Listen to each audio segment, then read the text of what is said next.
Universidad San Sebastián, una gran universidad, presenta Agenda Nacional en CNN Chile.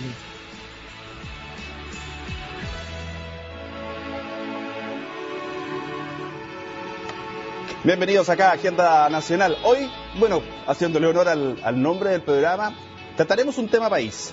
Ha terminado el proceso de encuestamiento del censo y muchas veces nosotros estábamos atentos a la cantidad de habitantes que iba a arrojar, 16,5 millones fue este año, pero principalmente lo que se busca con los censos es sacar una fotografía de cómo estamos, de quiénes somos más que de la cantidad, porque la verdad que la cantidad de habitantes se saca en 3 minutos en el registro civil, se hacen los cruces correspondientes y no hay problema, pero ¿cómo estamos? ¿Cómo hemos ido evolucionando? ¿Cuál es la importancia de un censo? ¿Cómo estamos en el siglo XXI?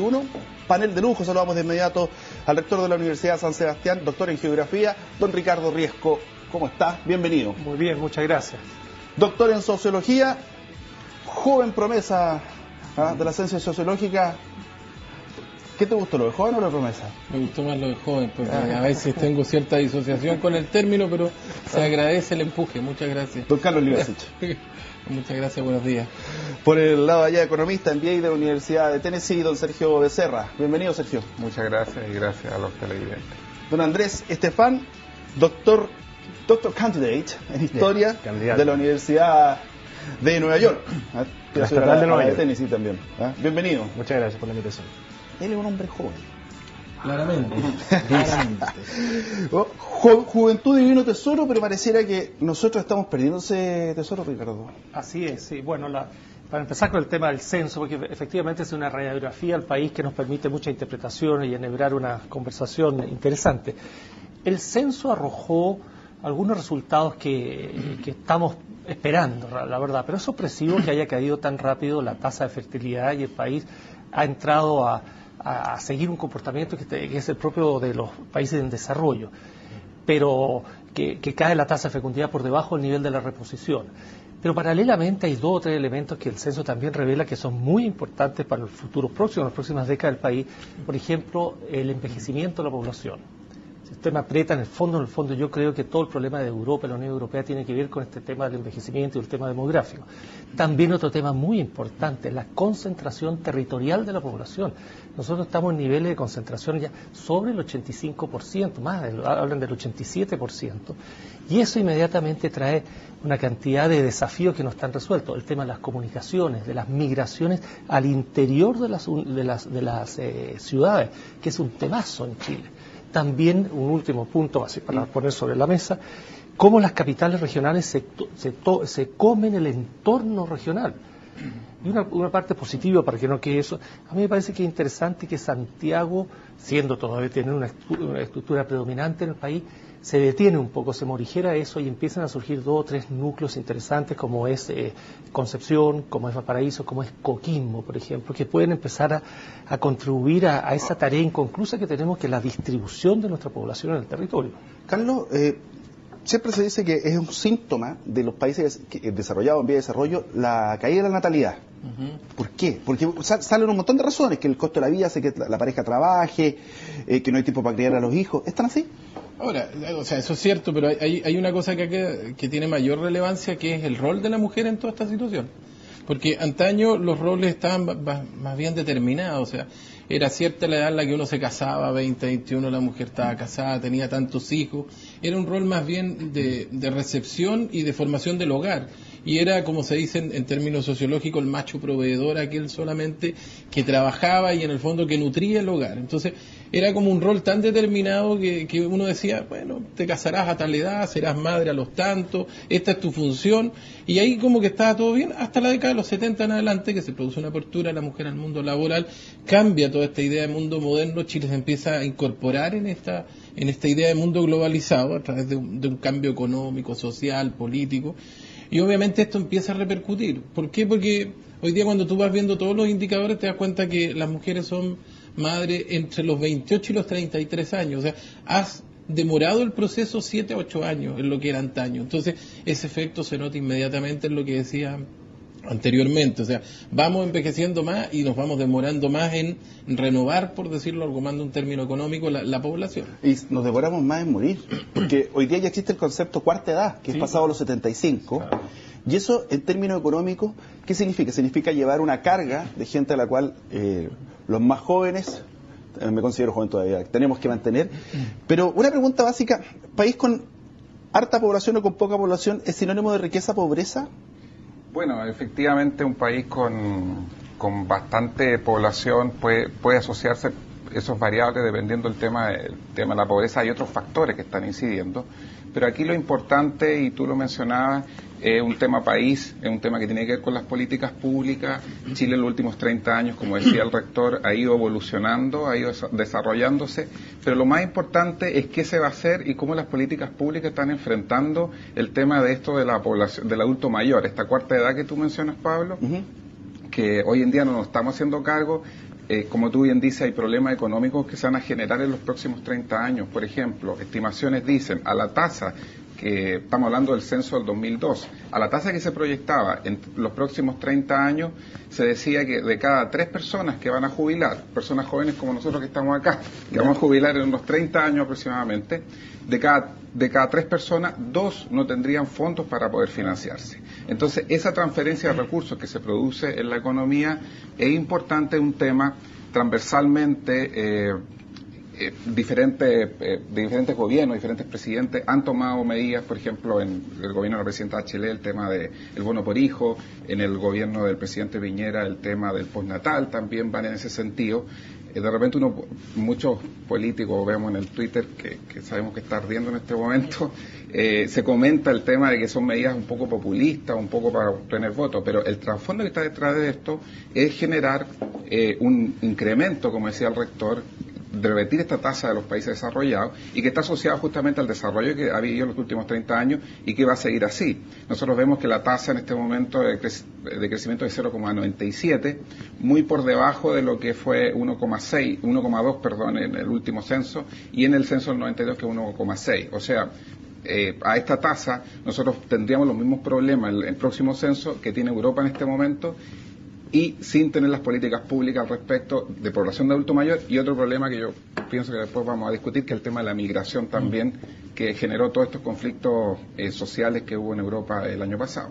Andrés, cuando tú lees un censo nuevito, como este o los últimos, y la evolución histórica de Chile, ¿con qué te desayunas, te sorprendes, qué te llama la atención?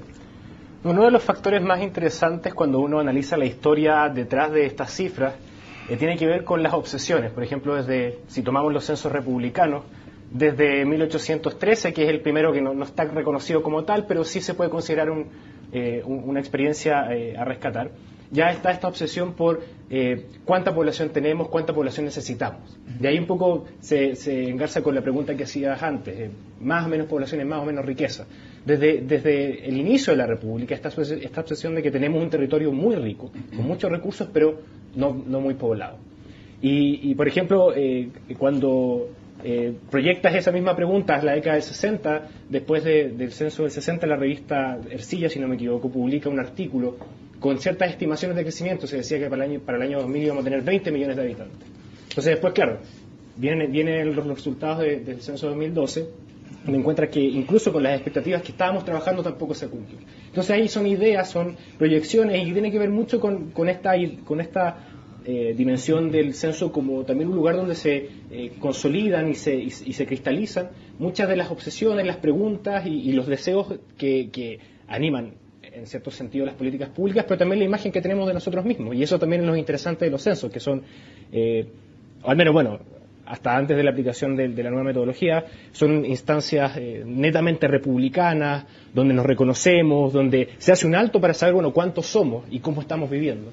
Entonces, es interesante también, más que ver los resultados, tal como decías tú, cuáles son las preguntas que están dando vuelta y qué imagen de nosotros tenemos y en qué medida los resultados que se van arrojando coinciden o no con esas imágenes o también con esas expectativas. ¿Ricardo? Sí, es bien interesante lo que se ha señalado aquí, porque son todos puntos que confluyen podemos tener una conversación bien conducente.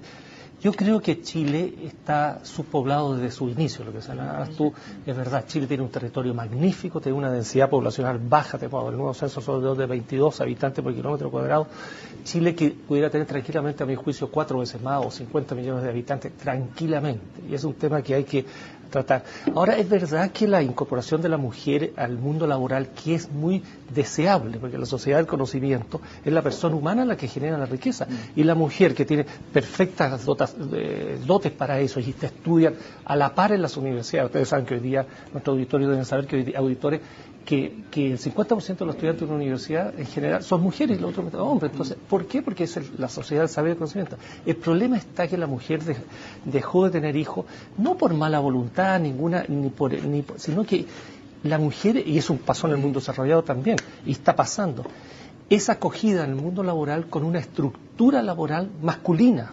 Las leyes laborales no están hechas para que la mujer pueda trabajar, no tienen la suficiente flexibilidad, que proteja su condición de dar vida. Entonces la mujer ha dejado de tener hijos por esa situación. La gran tarea mundial es poder desarrollar un sistema que permita eso. Dígame, incentivar políticas migratorias selectivas, vale decir, tenemos sectores que están, como usted decía, con baja densidad poblacional y de alguna forma incentivar que profesionales eventualmente o ciertas manos de obras calificadas, voy al caso de Nueva Zelanda que trabaja más o menos así, digamos, miren, estos sectores nosotros les vamos a dar facilidades y todo eso. ¿Será necesario? Porque una vez se dice, oye, no nos alcanza ni para vivir nosotros, vamos a los sistemas de salud, sistema educacional y vamos a invitar gente de afuera. Sí.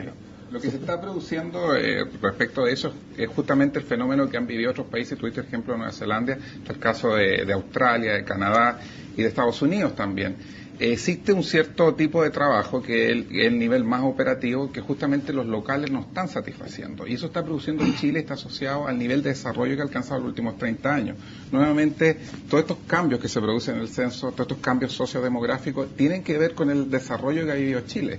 Y lo que tú dices es un tema importante en el sentido de que hay trabajos que no estamos desempeñando los chilenos, no hay la formación técnica, es un tema, muchos de nosotros acá estamos en educación, es un compromiso debido el tema de la formación técnica. Recordemos que todavía estamos en la proporción, por cada 7 profesionales en Chile hay un técnico, la proporción inversa de los países escandinavos que tienen más alto nivel de desarrollo.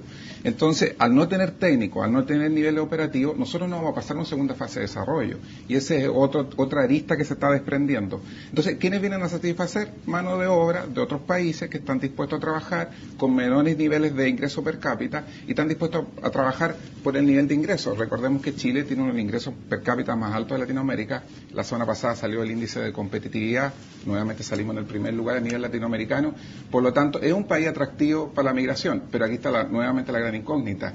¿Cuáles son las políticas públicas migratorias que existen en Chile? Este es un problema que va a ir explotando en los próximos 10 años. Yo quisiera agregar algo ahí a eso y a lo que mencionó el rector también y que vimos acá por la parte histórica. Cuando uno revisa Chile en general, el rector lo decía en alguna parte, la concentración que se está produciendo en Chile es tremenda. O sea, dato, 5 a 6 regiones tienen el 87% de la población del país.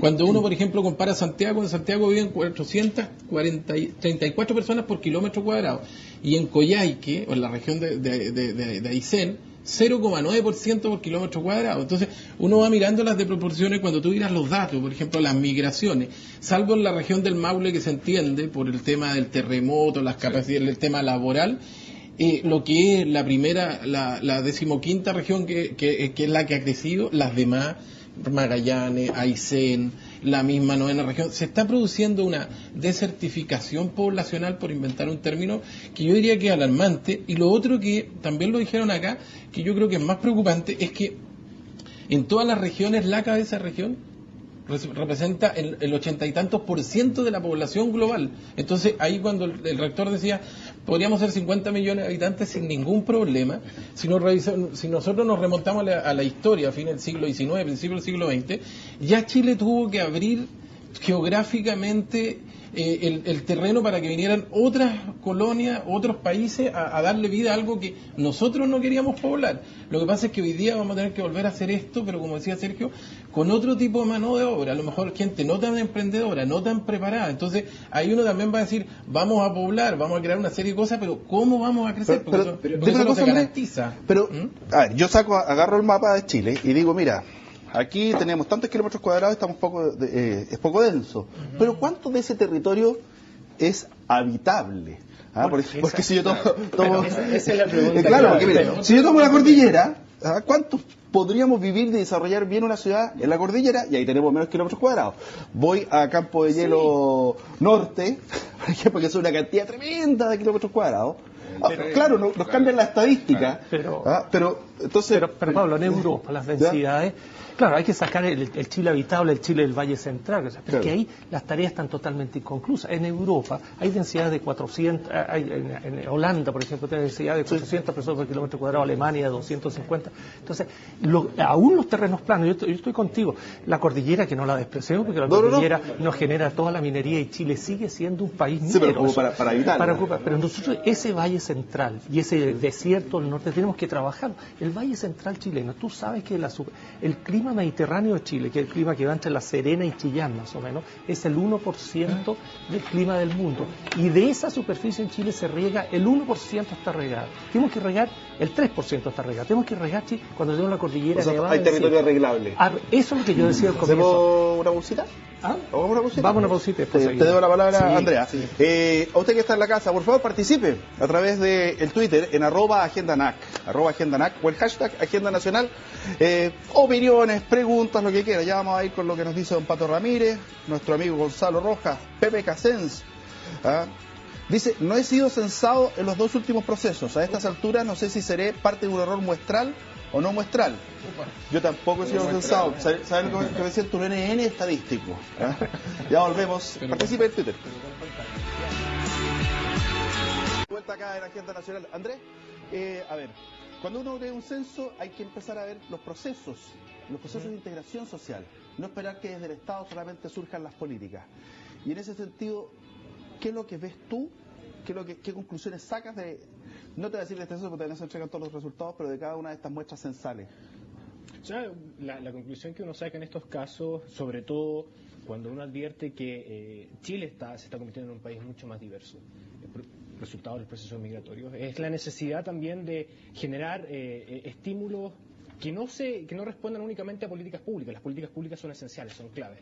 Pero también, como sociedad, nosotros generar instancias para definir en qué términos esa diversidad, vamos a lidiar con esa diversidad, en qué términos vamos a integrarnos y en qué términos vamos a aprovechar todo lo que viene con esa diversidad. Entonces, yo creo que una de las riquezas del censo como evento es que visibiliza estos problemas. O sea, todo el mundo en la vida cotidiana, a todos nosotros vamos viendo esa diversidad, la vamos sintiendo, la palpamos, pero cuando uno tiene esta radiografía nacional y cuando ve efectivamente que es una experiencia que está presente en todas las regiones del país, uno, tiene la posibilidad como ciudadano de pensar qué estoy haciendo yo al respecto y cómo me planteo yo, cómo yo estoy sacando partido de esta diversidad, qué estoy aprendiendo yo de los otros y también cómo estoy acogiendo a quienes llegan a este país buscando una vida distinta o una mejor vida, o llanamente quienes están apostando por un futuro en una tierra distinta. Entonces, me parece importante jugar a estos dos niveles. O sea, por un lado, el Estado tiene que definir políticas públicas al respecto y yo creo que en eso todavía estamos en deuda. No ha habido un debate, creo,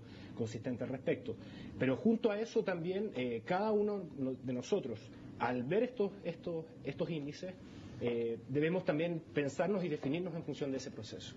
Es muy interesante lo que tú acabas de decir hoy, porque eso es lo que pasa en el mundo moderno. Un censo es un gran banco de datos, una muy buena radiografía, al margen si se quedó gente afuera, pero eso se va a poder corregir. Los márgenes no son tan importantes porque está dentro de lo que pasa siempre en todos los censos. Pero esta radiografía es un gran banco de datos. Ahora el problema es cómo interpretar esos datos. Las políticas públicas son muy interesantes, pero la pregunta central de una política pública no es si es pública o privada. ¿Cuál es el contenido? ¿Cómo lee ese dato? Nosotros tenemos que ir, por ejemplo, Chile tiene buenos ejemplos con inmigración. La alemana del sur, hace los años 60, el siglo XIX, fue interesantísima en el sentido que incorporó al activo nacional una parte del territorio que estaba perdido. Entonces, el drama de Chile que me pasa, a mí, por lo menos en mi interpretación, este Chile moderno que está con mucha fuerza, que está creciendo desbocadamente, y copiando al mundo desarrollado, lo hace sin haber concluido tareas urgentes que tiene pendientes. Por ejemplo, pongo un caso concreto, en una sociedad con población concentrada se abre el tema de las comunicaciones entre estos núcleos urbanos, tanto entre los núcleos urbanos como al interior de los núcleos urbanos. Al interior del núcleo urbano pongo el ejemplo, para no desarrollarlo aquí, del Transantiago. Gente que pierde al día 4 horas desplazándose en un radio de no más de 15 kilómetros. Y entre los centros urbanos el tema de los ferrocarriles. Yo no conozco ningún país del mundo desarrollado que haya alcanzado ese estatus sin tener ferrocarril. La geografía chilena es un destino manifiesto para tener ferrocarril. Y nosotros no tenemos ferrocarril.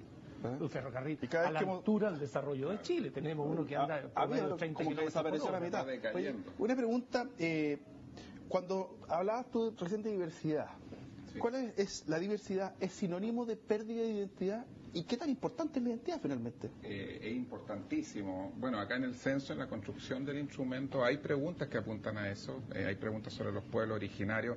Ha habido mucha polémica, esperemos que ahora se genere también en Twitter, sobre si la pregunta estaba bien hecha o no, sobre los pueblos originarios. Pero hay una referencia a eso que antes no existía. Ahora, eso es parte un poco de lo que es el Chile de hoy. O sea, el Chile de hoy, ahora estamos hablando del siglo XXI, es otro Chile absolutamente distinto que 30 años atrás, que 10 años atrás, y si tú te fijas, el censo lo que medía era justamente ese tipo de temas, que son temas ciudadanos, temas que interesan hoy en día a un Chile moderno y que son temas que se hablan en los países desarrollados: convivencia de parejas del mismo sexo, cuidado del medio ambiente, uso de las tecnologías, uso de Internet, el manejo del idioma, manejo de inglés, globalización, migración hacia la ciudad. O sea, son preguntas que tienen que ver con temas ciudadanos, temas que importan hoy en día a la ciudadanía y que ya no son a lo mejor los temas que se encuestaban 30 años atrás, que tenían que ver si la persona tenía vivienda propia, si la persona tenía para alimentarse, tenía... O sea, es un Chile totalmente distinto, un Chile que va camino al desarrollo y que los temas que interesan a la ciudadanía son esos. Y las demandas, nosotros las vemos hoy en día en las redes sociales y las demandas ciudadanas que vemos en las calles, tienen que ver también con esos temas también. Oye, ¿y es un Chile más feliz? A ver, la otra vez en el tema de la CACEN y también en el estudio del PNUD, los chilenos se manifiestan como más felices, pero hay una cosa que se viene dando desde la medición del año 2002. El chileno es más feliz pero sin institucionalidad. Entonces yo creo que cuando nosotros vamos a ver, lo explicamos. Por ejemplo, los 3 factores importantes: la familia, el dinero y el trabajo. Pero cuando le hablan de la cercanía con las instituciones, no. Cuando tú ves el censo el mismo estudio del 2002 del PNUD, es peligroso, porque la gente te dice que el desarrollo lo entiende a través del trabajo, pero no a través de la comunidad. Entonces ahí uno ya empieza a levantar las primeras voces de alerta. Y aquí quiero, por ejemplo, mezclar una cosa que dijo el rector y otra cosa que han dicho los demás aquí en el panel. Por ejemplo, uno tendría que preguntarse algo: ¿cuál es el Chile que queremos para adelante? Y tal vez esto puede ser una frase muy usada, que lo hemos visto en temas políticos, y frente a eso molesta un poco, pero uno tendría que decir: ¿qué política social vamos a hacer? Por ejemplo, en Chile, un dato: nosotros tenemos de todos los millones de habitantes, 8,5 millones son mujeres y 8 millones son varones, para darlo así en grupo. O sea, y esta tendencia viene creciendo, no viene a la baja. O sea, y el rector decía: aquí tenemos un mercado laboral para la mujer, pero pensado como el hombre. Sergio decía: tenemos que pensar en los técnicos, pero estamos pensando en una mirada, en una ampliación del mundo, en la mujer o en la población que tenemos. Y aquí voy a decir algo que puede ser muy impopular. ¿Qué tipo de migración también vamos a querer? Claro, bueno, porque aquí podríamos decir: oye, esto fue un comentario que me recuerda a algunas personas de la Alemania de los 20 o 40 del siglo pasado, pero es verdad. ¿Qué tipo de migración vamos a querer? Porque vamos a querer mano de obra donde lleguen más mujeres, por ejemplo. Y entonces al final, a lo mejor, si somos tan, insisto que lo que estoy diciendo es súper impopular, pero quiero plantearlo pensando en algo. ¿Cómo vamos a establecer el desarrollo y la implementación de una política pública en términos económicos y, por qué no decirlo, desde la característica del territorio. Podríamos legalizar la bigamia porque van a sobrar mujeres. ¿Ah? Oye, lo que estaba planteando Carlos, sospecho que estuviste en la conferencia que hubo ayer en la universidad aquí en Santiago, que se puso eso en la San Sebastián. La San Sebastián, muy interesante. Y es bien interesante. Ese estudio del PNUD muestra lo siguiente, que Chile es una sociedad particularmente contenta, el 80 y tantos % se declara muy contento. Y la segunda pregunta que declara, que es aún más interesante a mi juicio, que dice que la felicidad no depende de la estructura externa a él, sino que depende de las personas, y eso lo encuentro muy, muy interesante. Y lo que a mí me parece que hay un descrédito generalizado en Chile de las instituciones de toda naturaleza. Ayer se nos mostraban datos de algunas encuestas serias, bien hechas, que muestran que todas las instituciones independientes, si son de naturaleza pública o privada, la naturaleza y de los sectores que están desprestigiadas. Pero a mí, en modo de ver, eso es indicador de que estamos en un Chile que avanza muy rápido y que todas las estructuras que tienen que acompañar el desarrollo han quedado obsoletas, independiente de sus características. Y eso es un buen síntoma. Esta es una, llamémosla crisis, pero de crecimiento, que son muy distintas que crisis de déficit, de falta de recursos. Esta de velocidad desembocada, que nos crea problemas. Oye, leamos un poquito los Twitter. Por ejemplo, Pato Ramírez, _eco, dice: no se puede negar que este censo 2012, con sus problemas, pero la cobertura lograda es superior a todos los previos. Error de sistema, nos dice: muchos ancianos que viven más con ahorros escuálidos, menos adultos productivos, futuro esplendor. Paolinda 777: la tercera edad es una fuente laboral que no es valorada, incluso es excluida. Nelson nos dice: ¿cuáles son los parámetros que utilizan para medir o calcular la evolución y qué se entenderá por evolución? ¿Ah? Y Víctor Hernández nos dice: cuando estaba preguntando eso de la cordillera, las zonas más frías, nos dice Pablo, por eso se necesita gente aclimatada a la nieve, como Rusia o Ucrania, para poblar y hacer productivas zonas diferentes. Esa es la opinión. Y Antonio Capot dice: soy de la tercera edad, ¿qué futuro me espera? Ahí nos preguntaba don Antonio Capot, que tiene 73 años. Con el tema de la tercera edad hay muchos compromisos de ellos. O sea, son pocas las industrias, pocos los sectores en Chile que se han adaptado a esta propuesta. Por ejemplo, la industria turística, los viajes, el ocio. Pero, por ejemplo, ¿qué pasa con la educación? Sabemos que hay iniciativas en todas las instituciones donde trabajamos, la Universidad de San Sebastián, la Universidad Iberoamericana en mi caso, existen programas, pero son marginales respecto de lo que existe hoy en día para la población joven, la población entre 18 y 24 años, que es la que está ingresando a la educación superior. No hay propuestas que se ajusten. Tú hablabas de la cuarta edad. Nosotros estamos alcanzando esperanzas de vida. Todavía no están los resultados a propósito absolutos del censo. Esto va a ser en marzo del 2013, solamente un conteo preliminar. Pero nosotros estamos alcanzando esperanzas de vida sobre los 80 años. Por lo tanto, toda esa población que se jubila después de los 60, ¿qué hace el resto? Y también todo el tema de cuál es la calidad de vida que tienen. O sea, cuáles son las políticas nutricionales, el cuidado tenemos adultos mayores que son autovalentes, otros que no son autovalentes. Podemos tener la capacidad, mencionaba acá Ricardo el tema del Transantiago, está capacitado, yo vi que la semana pasada se hicieron algunas mejoras en el Transantiago, pero está capacitado para el adulto mayor. Sabemos que el adulto mayor se resfala dentro de los buses, tiene que soportar estos atochamientos, las vías públicas, las calles, no todas las calles tienen suficientes bajadas para adultos mayores. Hay que señalar que la empresa privada, por ejemplo, en muchas oportunidades ve un tremendo nicho de consumo del adulto mayor, porque por muy escuálido que sean los recursos del adulto mayor, mal que mal hay ciertas necesidades que las va a tener que satisfacer.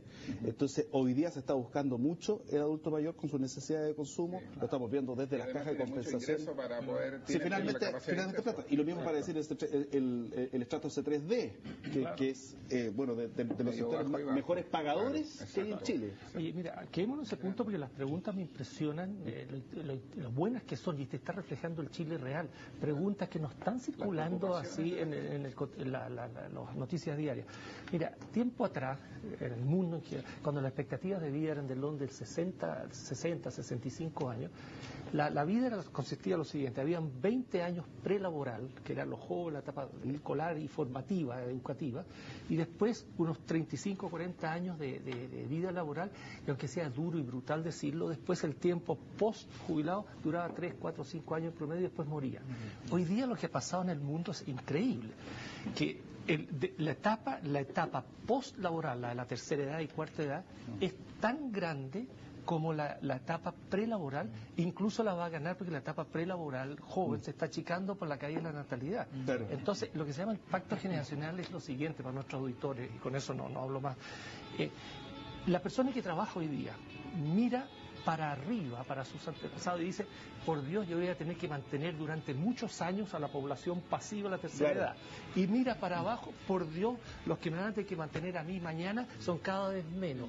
Eso se llama la ruptura del pacto generacional y lo que hace morir los estados benefactores. Ese es uno de los problemas grandísimos. Ahí vamos a entrar a ese tema. Cuando vuelva te quiero preguntar lo siguiente, Andrés. Diferencia entre el Chile del siglo XX y el siglo XXI en este sentido. Y Pero llegar a un tema también de la tercera edad a la vuelta, para que no se me vaya la idea, por favor. Ya. Que es lo importante. ¿Ya? Oye, ¿de qué manera incide que la U haya salido campeón en la felicidad de los chilenos? No me conteste ahora. Contéstame por ahí. Tienes que hacer esa pregunta. Contéstame el lunes o martes. Pausa y ya volvemos. Ya volvimos por acá. Quédate con ganas de responder acerca de la U. O sea, no creo que responda a esa pregunta, es un poco difícil. Oye, Andrés, radiografía siglo XIX, XX y algo del XXI, que ya tan poquito. Algo sabemos ya. Sí. Bueno, uno de los aspectos interesantes a tener en consideración acá es cómo va cambiando el cuestionario. El cuestionario también nos va dando más luces respecto a cómo somos. Por ejemplo, en el siglo XIX... ¿Qué se preguntaba, por ejemplo? No se preguntaba sobre religión. El censo de 1895 es el primero que asume directamente la pregunta sobre confesión religiosa, porque se asumía que todo el mundo era católico. O sea, era un hecho... No, pero había un porcentaje importante de población migrante que no estaba reconocida, que tenía problemas también, no solamente en el censo, sino que en otras dimensiones. Y desde ese momento en adelante, por ejemplo, ya uno comienza a tener una radiografía distinta. Y uno también va conociendo mejor el tema que hablábamos antes, el tema de la diversidad. Factores que se mantienen, la concentración en ciudades clave, o sea, desde el año, si ilumina el censo de 1865, las dos ciudades con más de 20.000 habitantes, Santiago, Valparaíso. Una década después se integrará Concepción. Las mismas tres que hoy día concentran una parte importante de la población, son constantes. Otro factor importante también es cómo ha cambiado la concentración urbana en la región metropolitana. Hasta durante el siglo XIX estuvo siempre bajo el 10%. Del 20 para adelante se dispara. Y eso también es un fenómeno que tiene que ver con las transformaciones económicas que experimenta el país. Otro elemento valioso a considerar también es la relación entre población urbana y rural. También hay durante el siglo XIX una población Chile es netamente rural, ahí está el corazón de la población, y posteriormente producto del proceso de semi-industrialización que experimentamos, los cambios económicos tras la guerra del Pacífico, también hay un acento hacia la urbanización que también va modificando la dinámica de transportes, la integración territorial, la manera en que se entiende el territorio, la manera en que la población se relaciona con sus pares y también con el espacio en que deciden vivir o les toca vivir. Oye, una pregunta, ¿cuál es la relación que hay entre productividad regional, por decirlo así, o de una zona versus población? Me explico. Una de las zonas que en términos de consumo más interesante para la empresa privada, por ejemplo, es el sector de Antofagasta. Es donde se quiere, por ejemplo, los autos de lujo tienen sus sucursales ahí, tenemos mall, tenemos de todo, pero no necesariamente es la zona más poblada. Y obviamente, para qué decir ciertas regiones en las cuales se produce parte importante del PIB, pero no es la zona más poblada, a pesar de que hay comodidades. Entonces, ¿qué es lo que me invita más allá de las comodidades a irme a los centros urbanos? No son las zonas más pobladas, pero van a ser las zonas más pobladas, porque son las que tienen este censo, esta primera evaluación del censo, arrojó justamente que el mayor crecimiento se está produciendo en la zona norte, en lo que se llama el norte grande, la región de Tarapacá, la región de Atacama y la región de Antofagasta. Ahí se está produciendo el mayor crecimiento. Y justamente se produce porque ahí hay mayor inversión privada, hay mayor fuentes de trabajo. Ahí están las grandes mineras, las transnacionales, se está produciendo un desarrollo inmobiliario importante. Nuevamente, no hay mucha planificación urbana, está pasando lo que pasó en Chile, digamos. No hay mucha planificación de las ciudades. Tú ves ciudades como Copiapó, que no hay un plan real de planificación de la ciudad. Y lo que tú estás mencionando tiene relación con eso, o sea, la gente está llegando hacia allá, está trabajando, es de suponer tampoco la calidad, se han hecho estudios respecto de la calidad de vida, si está llegando a todos los habitantes. Vemos ciudades como Calama, por ejemplo, donde existe mucho ingreso por parte básicamente de las grandes mineras, pero los ciudadanos esta riqueza, digamos, no está llegando a todos los ciudadanos de Calama. Claro. Entonces hay una serie de factores que no se están previendo en este sentido, y a su vez tampoco está funcionando en ese sentido la regionalización en cuanto a fuentes productivas. Vemos, por ejemplo, la región que se creó de Los Ríos es la región que tiene menor crecimiento, y sin embargo se creó para que tuviera más crecimiento. Entonces es una ciudad eminentemente universitaria, y ¿dónde están las fuentes productivas? Si no hay fuentes productivas, la gente no va a ir a vivir ahí. Y que lo que está pasando ahí es bien interesante. Chile, en ese sentido, lo que decía nuestro amigo historiador, Chile en la minería en el norte de Chile sigue siendo un país del siglo XIX y del siglo XX. Y también es reinteresante que en lo que estamos hablando, cómo se dan políticas públicas, aquí hay que saber equilibrar las que son las señales externas que vienen de la globalización, porque la pregunta es ¿por qué anda tan bien en el norte de Chile? Porque hay una demanda loca de China, que es una demanda que viene de un mundo global, y por qué la región de los ríos quería hacerse crecer con señales internas. Entonces aquí conviven incentivos globales, internacionales, que no podemos manejar, sino que tenemos que usarlos nomás, con incentivos internos. Entonces es bien difícil en el siglo XXI balancear un mundo muy amplio, muy móvil, muy informado. Porque aquí el problema es no llegar tarde con decisiones internas cuando ya la percepción del mercado internacional está actuando de otra forma.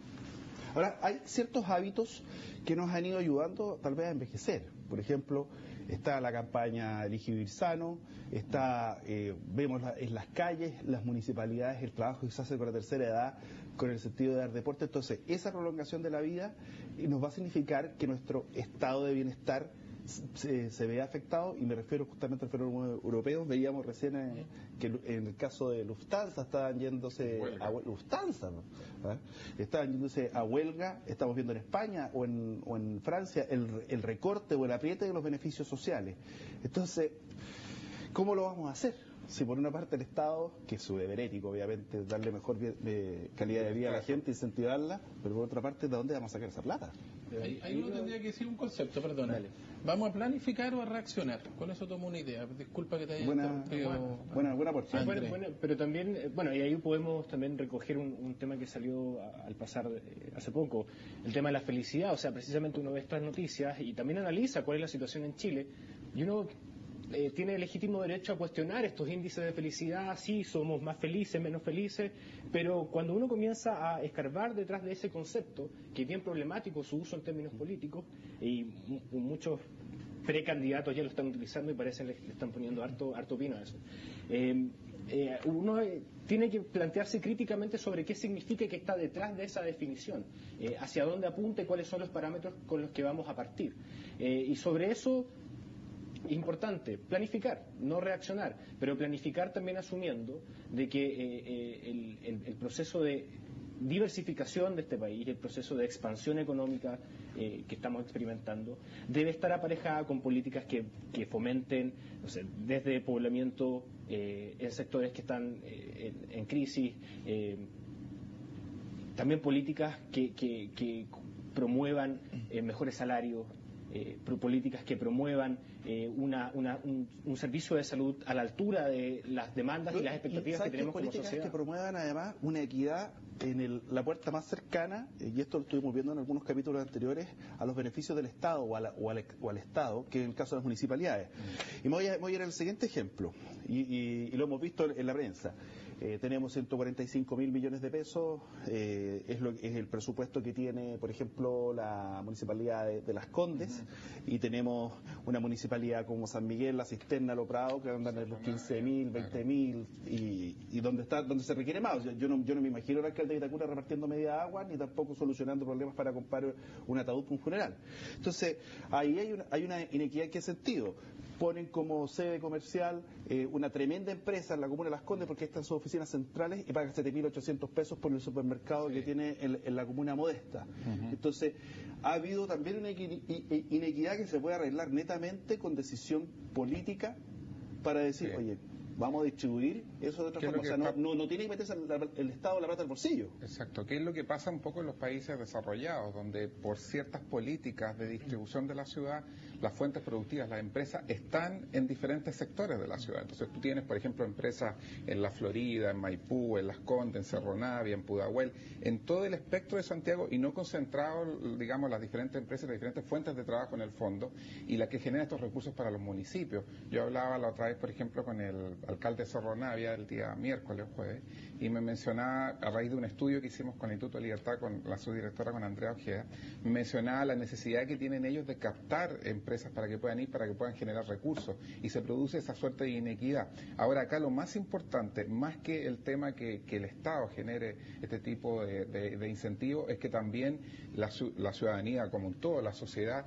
discuta cómo generar estos mecanismos para que la gente pueda generar fuentes de trabajo. Recuerda que en el índice de competitividad lo que más bajó Chile fue en el tema de las fuentes de innovación. Claro. O sea, Chile no es un país que innova, no es un país que crea emprendimientos, que crea fuentes de trabajo. Nosotros tenemos que entregar a la gente más fuentes para trabajar, para generar empleo y generar riqueza. Yo decía desde el Estado, porque muchas cosas no requieren recursos, sino decisión política de cambiar, por ejemplo, en ese sentido, la ley de renta, para poder distribuir mejor, y de esa forma no se produzca un círculo vicioso virtuoso para las comunas ricas, donde tienen un mejor parque automotriz, por ejemplo, y mayor cantidad de automóviles, donde tienen empresas que tributan ahí, y no se produce lo mismo en una comuna, como estaba diciendo, La Pintana, una de las más pobres de Chile, Cerro Navia, San Miguel, Lo Prado, Pudahuel, la que quiera. Pedro Aguirre Cerda también. Serias complicaciones, ellos no tienen ninguna posibilidad de por ejemplo, a través de empresas, como decía Sergio, de tener ingresos por esa línea. Entonces, si alguien no se va para allá, eso se transforma en comunas dormitorio, como se dice. Vamos allá, estamos de vuelta. Cuando realizamos un censo, es, como lo decíamos, es una radiografía para saber cómo estamos. Entonces uno dice, hay, por ejemplo, una crisis porque nos estamos envejeciendo, o sea, está creciendo la familia solamente a 0,97, o sea, ni siquiera un hijo por pareja. Pero uno dice, bueno, ¿y para qué queremos más población si para vivir mal? Entonces, estábamos hablando recién de los municipios, y a mí me gustaría saber, y lo conversamos con muchos alcaldes en unos capítulos que tuvimos solamente de ellos, ¿qué atribuciones le faltan a los alcaldes? Mira, dos cosas importantes en esto. Uno tendría que decir, ¿qué descentralización vamos a hacer? Vamos a implementar en Chile, porque por ejemplo uno habla en Chile de la descentralización, y cada vez que se habla de que las regiones tengan autonomía, todas las iniciativas llegan hasta ahí.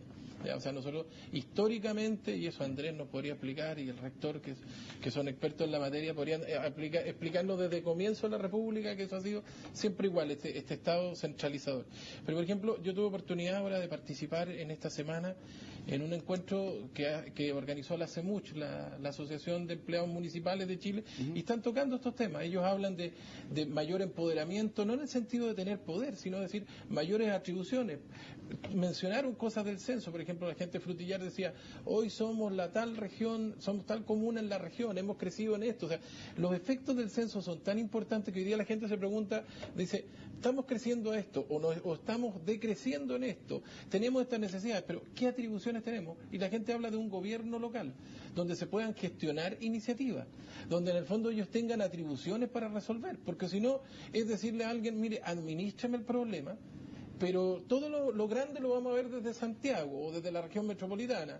Hay una serie de programas donde las regiones se desarrollan, pero los recursos y la planificación se hace desde el nivel central. O sea, no es la región la que puede decir, oye, ¿cómo queremos hacerlo? Y alguien te va a decir, oye, entonces esto es populismo. No, no es populismo, es integración desde la realidad regional para, como lo que decías tú anteriormente, estos ritos, esta cultura, esta forma que tiene cada sector no se pierda ante sí, y como lo dijo el rector en una parte, pero también puede ser conectada al mundo global, porque también lo planteó Sergio y con esto termino la idea.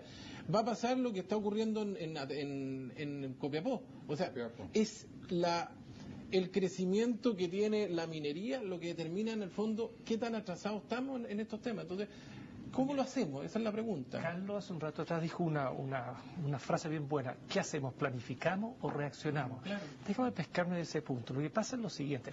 Ayer o anteayer salía en el diario que la Boeing, que es la fábrica norteamericana de aviones en Seattle, había recibido una solicitud, un estudio que le había mandado China, que necesitaría 5.000 aviones de la última tecnología para los próximos 20 años, que China está dispuesta a comprarle eso. Entonces yo me pregunto, ¿esa Boeing planifica de acuerdo a sus intenciones internas o reacciona frente a la demanda externa? Es obvio que es algo que surge fuera de sus alcances, la que le motiva a reaccionar. Pero se pueden hacer las dos cosas.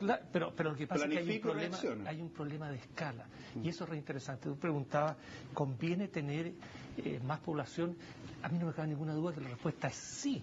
Sí, por lo siguiente, porque mientras mayor población tiene un país, tiene más posibilidades de ser soberano respecto a sus decisiones. Chile con 16 millones de habitantes, 16,5 millones de habitantes, tiene la población de una cincuentena de ciudades medianas que hay en el mundo. Entonces, y el otro argumento para tener población muy bueno es que en el momento que la sociedad vive la sociedad del saber y el conocimiento es la persona humana, la generadora de riqueza. Un país con poca población es un país pobre. Un país con mucha población es un país rico.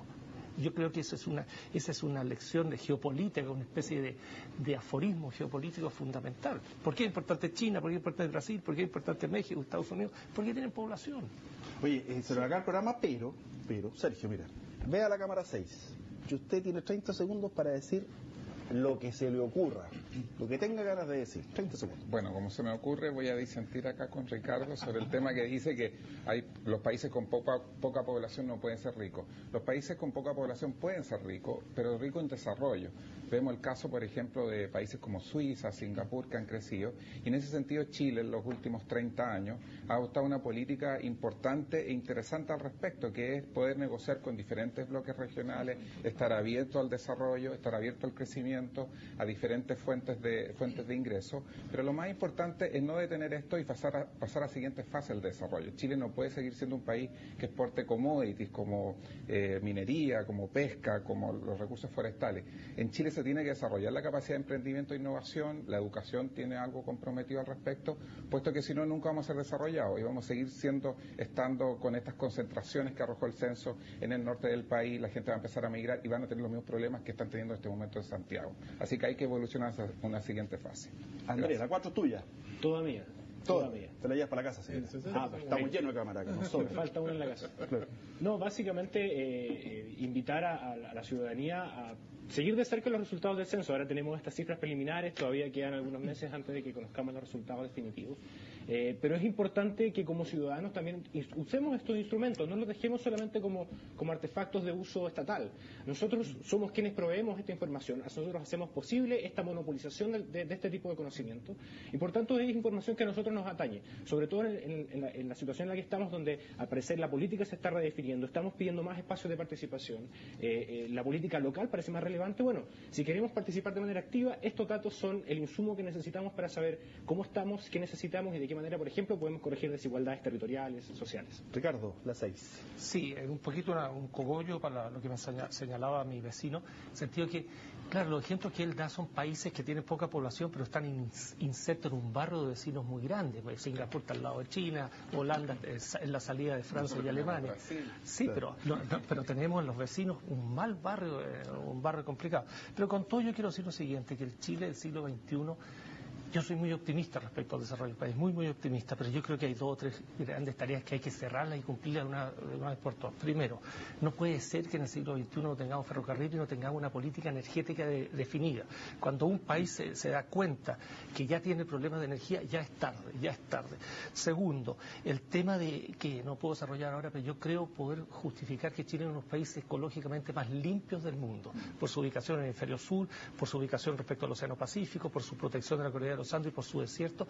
La variable ecológica va a ser importante en Chile. Y el último es, Chile puede y debe ser una potencia alimentaria, pero para eso debe tener que regar Chile. Reguemos Chile, la naturaleza está llamando a eso. Carlos, 30 segundos, no te pasas de los 30. Súper cortito, mira, que pensemos en una descentralización efectiva, que promovamos en serio la participación ciudadana y lo más importante, que pensemos Chile desde la perspectiva de una sociedad desarrollada con la innovación y el emprendimiento efectivo. Si no, en el fondo vamos a, como decía Sergio, vamos a terminar exportando y una vez que se nos acaben las riquezas vamos a ser más pobres que antes. Muchas gracias por habernos acompañado, señores panelistas. Muchas gracias por haber estado con nosotros. Muchas gracias. Gracias, de verdad. Y gracias a usted por haber participado. Quisimos tocar un tema país, un tema en profundidad, y creo que cumplimos en desarrollarlo dentro de los tiempos televisivos para habernos acompañado. Genial, muchas gracias. A Seburgo Seme, muchas gracias. A Vincers, Pato Ramírez, Igna Pizarro, M. Lorca, en fin. Víctor Hernández, muchas gracias por haber participado en el Twitter, y por supuesto los invitamos el próximo fin de semana a disfrutar de Agenda Nacional. Y recuerde, 11:30 de la mañana, Agenda Joven, las nuevas generaciones, aquí tienen la palabra.